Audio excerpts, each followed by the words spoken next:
Assalamualaikum warahmatullahi wabarakatuh. Perkenalkan nama saya Kisha Safira Putri dan Kamila dengan NIM 1923175. Di sini saya akan mempresentasikan tentang analisis kualitas diet menggunakan metode Indeks Gizi Seimbang atau IGS dan Healthy Eating Index atau HEI. Metode IGS adalah metode penilaian kualitas diet yang bertujuan menilai apakah pola makan seseorang telah memenuhi prinsip gizi seimbang. Penilaian ini dilakukan dengan menghitung jumlah porsi berbagai kelompok pangan utama serta beberapa komponen tinggi. Untuk metode HEI adalah metode penilaian kualitas diet yang digunakan untuk menilai sejauh mana pola makan individu sesuai dengan rekomendasi diet sehat.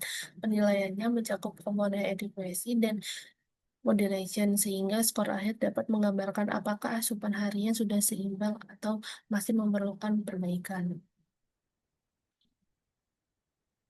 Berikut adalah biodata responden dengan nama responden Terzadeh Lia Kristi, perempuan 19 tahun, 58 kilo, dan 155 cm. Berikut adalah tabel perhitungan skor asupan kualitas diet dengan metode IGS. Dari hasil recall 2 hari, responden hanya memenuhi kelompok karbohidrat, sedangkan sayur, buah, susu, pangan, dan mani dan kacang-kacangan sama sekali tidak dikonsumsi, sehingga sebagian besar komponen bernilai nol. Lemak total, lemak jenuh, dan gula tambahan sangat rendah. Namun kolesterol justru tinggi sehingga mendapatkan skor nol. Natrium masih eh, batas aman. Total skor IGS sebesar 25 menunjukkan konsumsi responden sangat jauh dari prinsip gizi seimbang.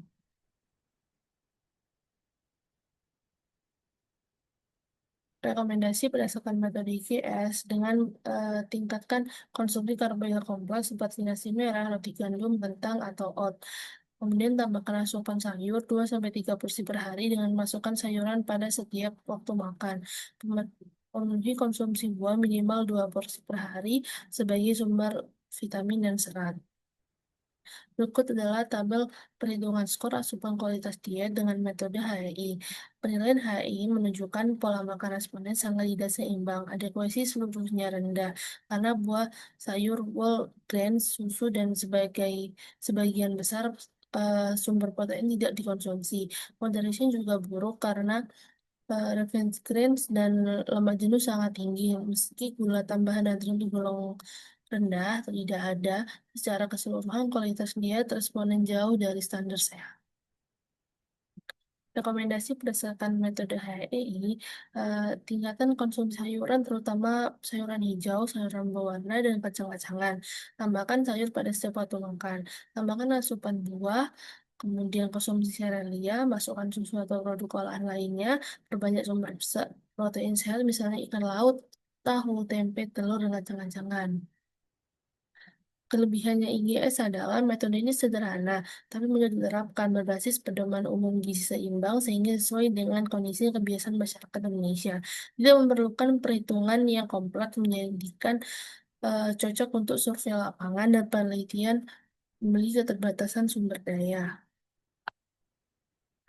Kekurangan IGS adalah indikator yang digunakan terbatas, sehingga tidak dapat diberikan gambaran kualitas diet secara komprehensif. Tidak menilai aspek penting seperti jenis lemak, kualitas karbohidrat, maupun keberagaman sumber protein. Kelebihan HI adalah eh, menilai diet secara lengkap karena mencakup komponen education dan moderation. Skor profesional memudahkan melihat komponen yang kurang dan mudah ya sudah sesuai. Kekurangan HI adalah memerlukan data konsumsi yang lengkap sehingga perhitungan lebih rumit dan memakan waktu. Komponennya banyak sehingga lebih sulit dipahami oleh pemula. Kurang efisien untuk survei cepat atau penelitian dengan keterbatasan sumber daya. Kesimpulannya adalah berdasarkan penelitian menggunakan IGS-HI, pola konsumsi responden masih belum menunjukkan prinsip seimbang. Skor GS sebesar 37,5 dan skor HI sebesar 30 menunjukkan bahwa kualitas diet tergolong rendah, terutama tidak adanya konsumsi sayuran, serealia utuh, serta minimnya asupan kacang-kacangan dan protein nabati. Meskipun beberapa komponen seperti buah, pangan hewani, dan lemak, dan gula tambahan masih berada dalam batas yang dianjurkan. Sarannya adalah pada praktikum berikutnya diharapkan proses pengumpulan data dapat dilakukan dengan persiapan yang lebih optimal, terutama dalam memastikan bahwa responden benar-benar memahami setiap pertanyaan saat diwawancara. Kemudian masnya juga perlu meningkatkan kemampuan dalam mengonversi bahan makanan, kesatuan porsi untuk IGS, serta kesatuan cup atau ounce agar perhitungan skor dapat dilakukan secara lebih tepat dan konsisten. Terima kasih. Mohon maaf bila ada kesalahan kata. Wassalamualaikum warahmatullahi wabarakatuh.